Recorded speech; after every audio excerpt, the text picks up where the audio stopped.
बिस्मिल्लाहिर्रहमानिर्रहीम। देखिए, जब नो कॉन्फिडेंस लाया गया तो वो इसी बेसिस पे लाया गया कि हमें यकीन था कि पीटीआई हुकूमत जो है वो मुल्क के ये जो गंभीर हालात हैं उनको और गंभीर और जो है वो पस्ती की तरफ लेके जा रहे हैं। तो इसी चीज को रोकने के लिए जो दिवालियापन पाकिस्तान जिस तरफ जा रहा था, खुदा न खास्ता, उसको रोकने के लिए और मुल्क को बेहतरी की तरफ ले जाने के लिए हम लेके आए। अब चैलेंजेस क्या हैं, इन अ वेरी शॉर्ट ब्रीफ में आपको बताऊं। डॉलर्स की शॉर्टेज है। क्यों है? क्योंकि आपका जो करंट अकाउंट डेफिसिट है वो 14 अरब डॉलर का पहले 10 माह में हो चुका है। फिर आपने डेट रीपेमेंट्स करनी है। आपका जो ट्रेड डेफिसिट है वो 40 अरब डॉलर तक हो चुका है। तो ये एक डॉलर्स की शॉर्टेज है। डॉलर्स आपको कैसे मिलते हैं? डॉलर्स आप आईएमएफ से जब सर्टिफाई आप हो जाते हैं कि उनके प्रोग्राम में आप इनरोल हैं, तो फिर दुनिया भी आपको डॉलर्स दे देती है, एडीपी और बाकी ममालिक। वो क्या कहती है आईएमएफ? आईएमएफ आपको कहती है कि आपका फिस्कल खसारा जो है, जो आपने 4,000 अरब का बजट किया पीटीआई की हुकूमत ने, वो 5600 अरब का हो गया।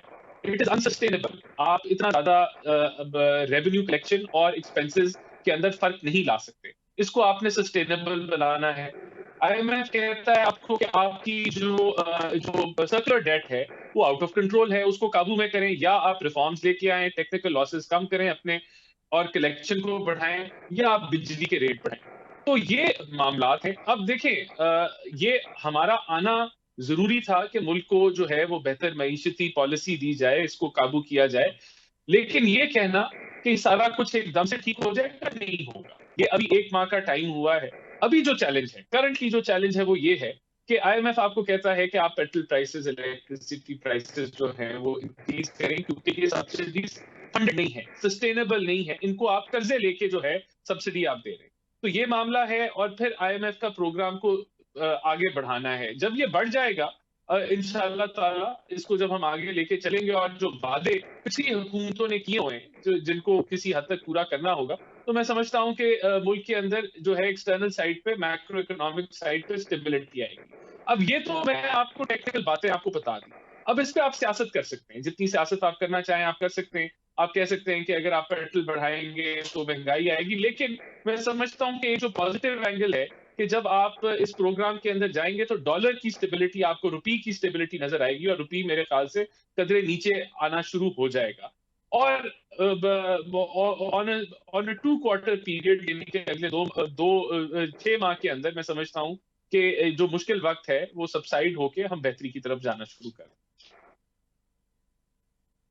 लेकिन राना साहब, इस वक्त जो सिचुएशन है वो सिर्फ जो इकोनॉमिक सिचुएशन है वही ख़राब नहीं है, बल्कि सियासी सूरत हाल भी ख़राब है। और हम ये समझ सकते हैं कि जो सियासी सूरत हाल ख़राब होगी, जो पॉलिटिकल सिनेरी होता है, पॉलिटिकल इंस्टेबिलिटी होती है, इससे डायरेक्ट जो मुआशी हालात हैं वो ख़राब होते हैं। मुआशी हालात पे ये बहुत ज़्यादा असरअंदाज होती है। तो अगर इमरान खान साहब, जैसा कि उन्होंने लॉन्ग मार्च का कह रखा है, तो अगर वो वहां पर पहुंच जाते हैं और पॉलिटिकल इंस्टेबिलिटी आती है, तो फिर हम ये एक्सपेक्ट नहीं कर सकते कि इकोनॉमिक जो कंडीशंस हैं वो थोड़ी सी बेहतरी की तरफ जाएंगी।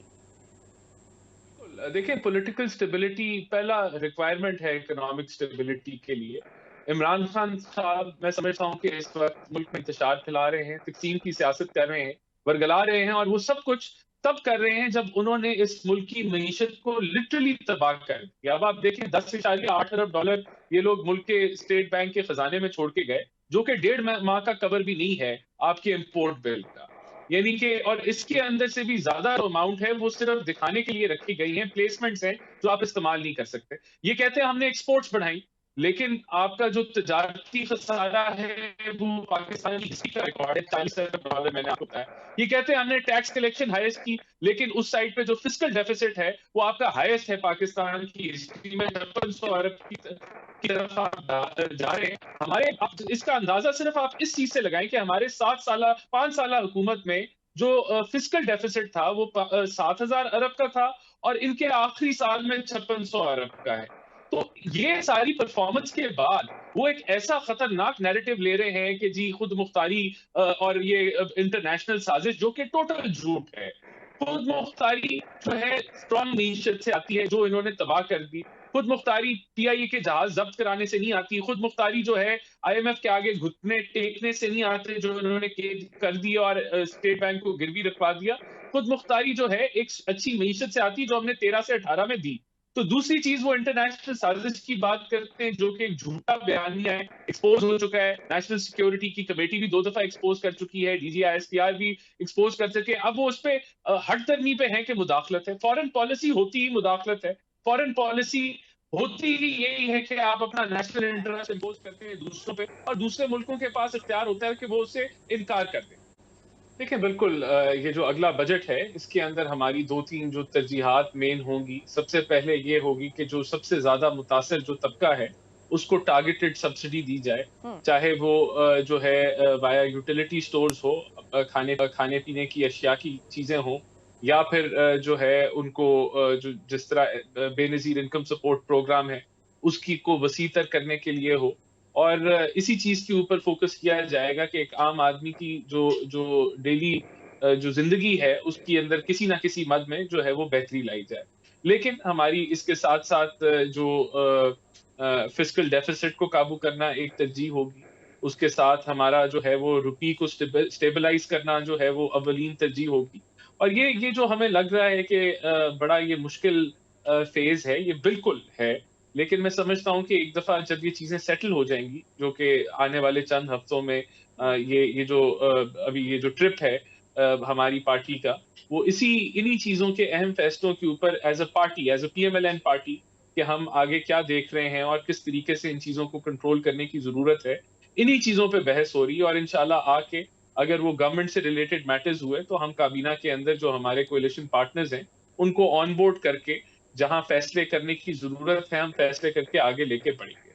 हमें जो जो चीज क्लियर होनी चाहिए है कि जहां गवर्नेंस की बात की ब्रिगेडियर साहब ने, तो गवर्नेंस के अंदर कोई गैप लूप होल्स नहीं आएंगे। हमें याद रखना चाहिए कि सबसे बड़ा जो मसला रहा है ये वही IMF का प्रोग्राम है जो ड्रैग होता आ रहा है और अभी तक कंक्लूड नहीं हुआ। अभी तक इसकी जो टॉक्स हैं डिले पे चल रही हैं। ये टॉक्स असूली तौर पे ये पिछले साल दिसंबर तक काफी हद तक कवर हो जानी चाहिए थी। ये लोग मिनी बजट लेके आए जनवरी में जो कि 350 अरब का था।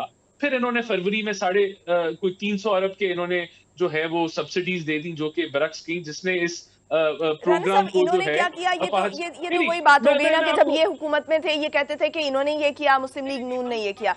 ये बातें एक साइड पे रख दें। अब फर्दर आप क्या करने वाले हैं? फर्दर आप अवाम को क्या रिलीफ देने जा रहे हैं? ये अवाम के लिए मैटर करता है।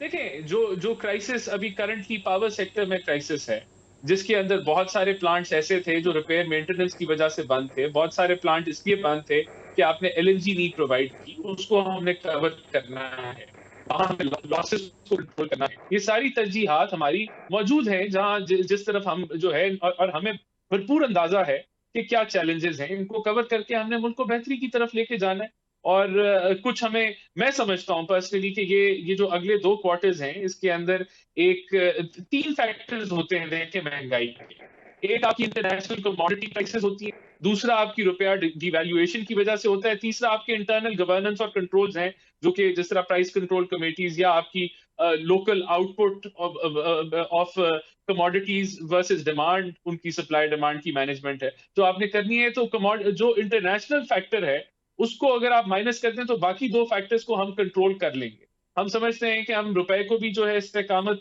यानी कि स्टेबिलिटी दे देंगे। हम समझते हैं कि हम जो गवर्नेंस वाला एरिया है जहां आपकी जिस तरह गंदम है उसकी शॉर्टेज अभी हमने जो है वो 3 मिलियन टन का जो है इंपोर्ट करने का बंदोबस्त हम कर रहे हैं। लेकिन हम समझते हैं जो अगली फसलें हैं, हमारा टारगेट होगा कि अगले 1 साल के अंदर हम जो है वो खुद कफील हो जाएं और हम इंपोर्ट से जो है वो जान छुड़ाएं। तो ये हमारा एक बड़ा मेन टारगेट है कि हम एग्रीकल्चर जो जो चीजें हम लोग इंपोर्ट करते रहे हैं इस PTI के दौर में, उससे पहले हम खुद कफील थे, उधर हम दोबारा उस चीज को अचीव करें। तो ये हमारे सारे टारगेट्स हैं, तरजीहात हैं। लेकिन मैं फिर कहूंगा पॉलिटिकल इंजीनियरिंग, पॉलिटिकल विक्टिमाइजेशन कतई नहीं होनी चाहिए किसी भी तौर पे।